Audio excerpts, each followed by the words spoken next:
When you think of woodworking tools, you think of saws and hammers and chisels and planes. Planes, block planes, jack planes.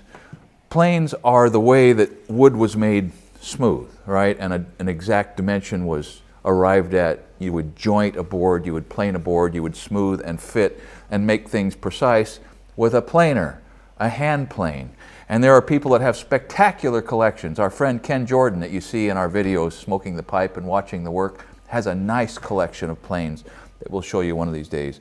But just like every other tool in woodworking, whatever romance is associated with doing woodwork with hand tools is blown away with the convenience and the pleasure of working with a sharp, electric-powered woodworking tool like a power plane. I just bought this power plane, I guess, 3 months ago. And what I am not going to do in this video is give you a full review of this tool. How to replace the blades, how the bag works for collecting the shavings, how adjustable it is. I'm not doing that yet. I'm just going to talk sort of an overview and give you an overview of power planes and their uses on a framing site where the work is rough and the work needs to be fast, and why in the world would you need something that is often thought of as being found in a woodworking shop rather than on a rough framing job.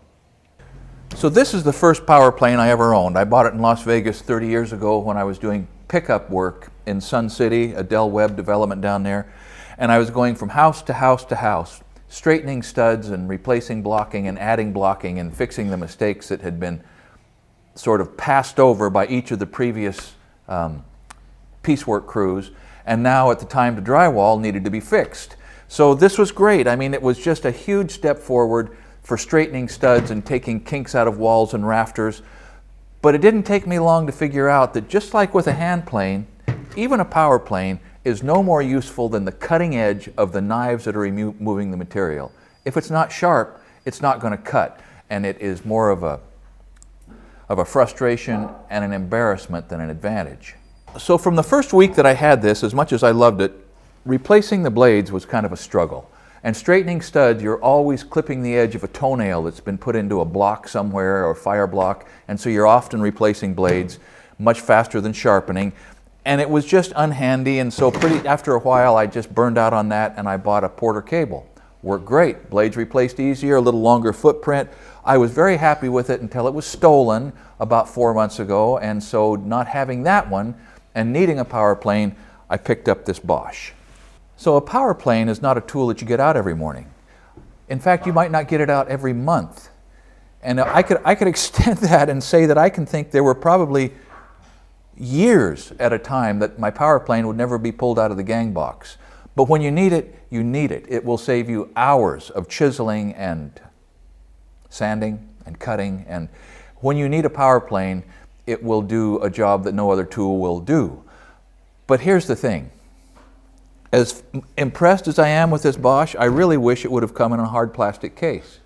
If there's one tool in the world that deserves and needs a hard plastic case, it's a power plane. Because that cutting edge, in this case there's one knife only. How do they do that? It has to be sharp. And if you just drop this in the bottom of the gang box and it happens to land on another tool that's in there, you know it's full of high carbon steel, you're going to put a nick and you will have just reduced substantially its ability to help you with the rough work, and you will have wrecked its ability to help you with the fine work. Just like a hand plane, in the same way that you protect the edge of the knife on a hand plane, now let me just point this out. This is a plastic table. It's not going to damage the edge of that knife, so I can set it down like this. But in general, the rule is you set your block planes down on their edge. In the same way, you've got to be thoughtful about where you set down and how you set down and how you store your power plane if you want it to be serviceable when you pick it up and need to perform some work. In real terms, on a framing job, there are not a lot of uses for a power plane, but when you need it, you need it. And it's almost always around straightening and creating transitions between lumber of two different sizes or that are slightly misaligned for any number of reasons. If you have to take out a bow, if you have to take out a twist, or if you have dissimilar materials that have to be brought down to the same elevation, think of in a transition in a floor or between a threshold and a floor, any number of places where lumber has to match, you can create that matching profile in a hurry. Now a power plane can take out, at least this one can take out up to about a 1/16 of an inch per pass, instantly.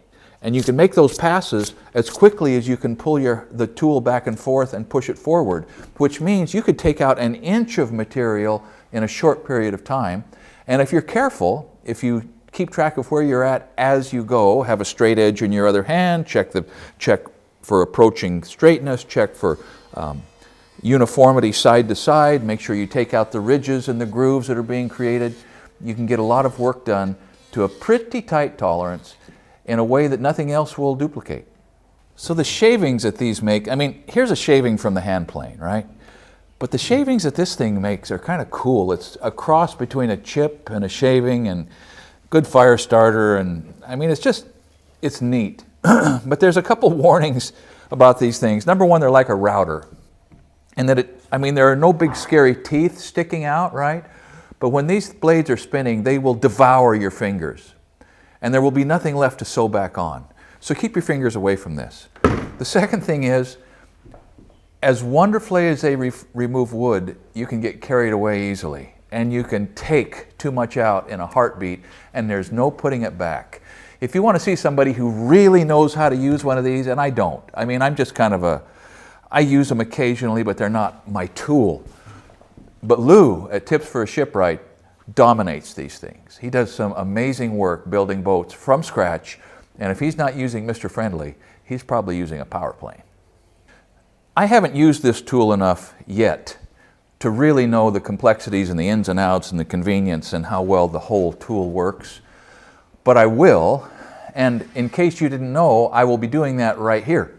We're doing a whole video series on how to build a house. You can check out this on our channel. We've got, I don't know, a lot of episodes, and we have a lot more to make, and this tool is going to get a lot of play, especially when we move inside this house and start putting down case and baseboard and hardwood flooring and all the things that happen inside finishing a house. And by the time we get to the end of this project, I'm going to know a lot more about this tool, and I'll share it with you. But in the meantime, thank you for watching Essential Craftsman, and keep up the good work.